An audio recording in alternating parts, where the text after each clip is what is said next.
அவர் எங்கே இல்லை, அவர் உயிருடன் எழுப்பப்பட்டார்.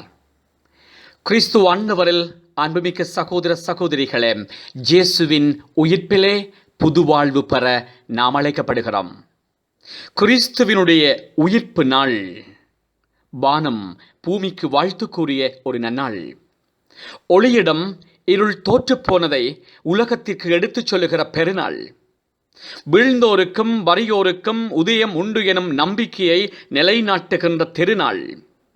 இவ்வுலகிலே ஒளிக்கும் இருளுக்கும், உண்மைக்கும் பொய்மைக்கும், நீதிக்கும் அநீதிக்கும், அன்புக்கும் அராஜகத்திற்கும் இடையே போராட்டம் நடைபெற்று கொண்டிருக்கிறது.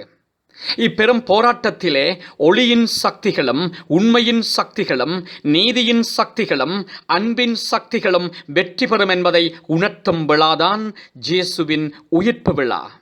தீமைக்கும் பொய்மைக்கும், இருளுக்கும் வன்முறைக்கும் சாவு மணி அடிக்கும் விழா கிறிஸ்துவின் உயிர்ப்பு விழா.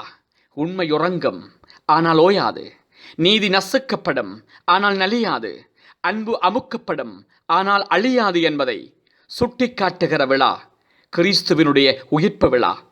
அன்று உங்களுக்கு அமைதி உரித்தாகுக என்ற இயேசுவின் வார்த்தை துயரத்தின் எல்லையை அடைந்த சீடர்களின் சோர்வுக்கும் தேய்வுக்கும் ஒரு முடிவு கண்டு உள்ளத்திற்கும் அமைதியையும் மகிழ்ச்சியையும் அளித்தது.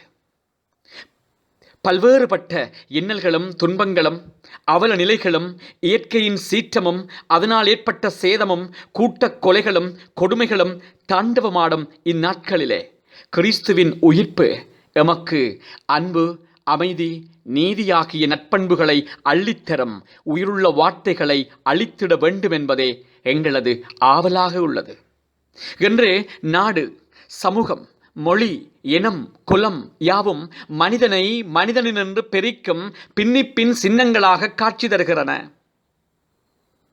கிறிஸ்து அவனுக்கு அளித்த அன்பு, அமைதி, ஈகை, இரக்கம் இவை யாவும் மண்ணோடு மண்ணாய் மறைந்து விட்டனவா என வினாக்களும் இடையே எழுகின்றன. மனிதனுடைய அறிவும் நாகரிகமும் பண்பாடும் மேம்பாடும் பல வெற்றிகளை உலகிற்கு அளித்த போதும் இப்படிப்பட்ட வேற்றுமைகளை, முரண்பாடுகளை இன்னும் ஒழிக்கவில்லை. நாளும் துன்ம சுமைகளை சுமந்தவர்களாக கவலையோடும் கண்ணீரோடும் பசியோடும் பிணியோடும் விடிவே கிடையாதா என்று சாவை நோக்கி வாழ்ந்து கொண்டிருக்கும் எங்களுக்கு இயேசுவின் உயிர்ப்பு உண்மையான விடுதலையையும் அமைதியையும் பெற்றுத்தராதா என்பதே எங்கள் ஒவ்வொருவனதும் ஏக்கமும் எதிர்பார்ப்புமாக உள்ளது. இலட்சியவாதிகள், நல்மனம் படைத்தவர்கள், அன்புள்ளம் கொண்டவர்கள் தோல்வியை சந்திக்கலாம். ஆனால் அவை நிரந்தரமானவை அல்ல. ஒளி வரும் வரைதான் இருளின் ஆட்சி. ஒளி வந்துவிட்டால் இருளுக்கு வீழ்ச்சி. தர்மத்தின் சக்திகளும் நன்மையின் சக்திகளும் இறுதியில் வெற்றி அடைவது திண்ணம். இறைமையும் மனிதநேயமும் வெற்றி வாகை சூடுவது உறுதி. இதுதான் பல எதிர்பார்ப்புகளுடன் கிறிஸ்துவின் உயிர்ப்பு விழாவை நோக்கும் நமக்கு கிறிஸ்து கூறும் பதிலாக உள்ளது. சிந்தித்தவர்களாக நாம் கிறிஸ்துவின் உயிர்ப்பை அட்டமுடன் கொண்டாட புறப்படுவோம். சக்தியின் நேயர்கள் அனைவருக்கும் என்னுடைய கிறிஸ்து உயிர்ப்பு பெருவிழா வாழ்த்துக்களையும் இறையாசீர்களையும் கூறி நிற்கின்றேன். மன்றாடுவோமாக. அன்பான தந்தையே இறைவா, இந்த காலை வேளையில் உம்மை போற்றி புகழுகிறோம். எங்களுடைய வாழ்க்கையிலே நீங்க செய்து வருகிற எல்லா விதமான நன்மைகளையும் ஒரு கணம் எண்ணி மகிழ்ந்து நன்றி சொல்லுகிறோம். ஆண்டவரே, எங்கள் ஒவ்வொருவரையும் ஆசீர்வதித்தரலாம். எங்களுடைய குடும்பங்களை ஆசீர்வதியும். குடும்பங்களுக்குள்ளே ஏற்படுகிற பிரச்சனைகள், வன்முறைகள் மத்தியிலே அமைதியையும் அன்பையும் எங்கள் ஒவ்வொருவருக்கும் பரிசாக தாரும்.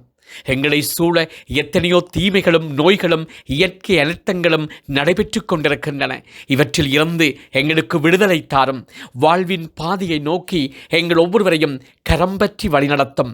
நாம் ஒருவரை ஒருவர் நேசிக்கவும், ஒருவருக்கு எங்களுடைய வாழ்வை பகிர்ந்து கொள்ளவும், மற்றவர்களோடு சேர்ந்து ஒற்றுமையையும் சகோதரத்துவத்தையும் விதைத்து உம்மோடு சேர்ந்து பயணிக்க கற்றுத்தாரும். நல்ல தந்தையே, ஆமேன், ஆமேன்.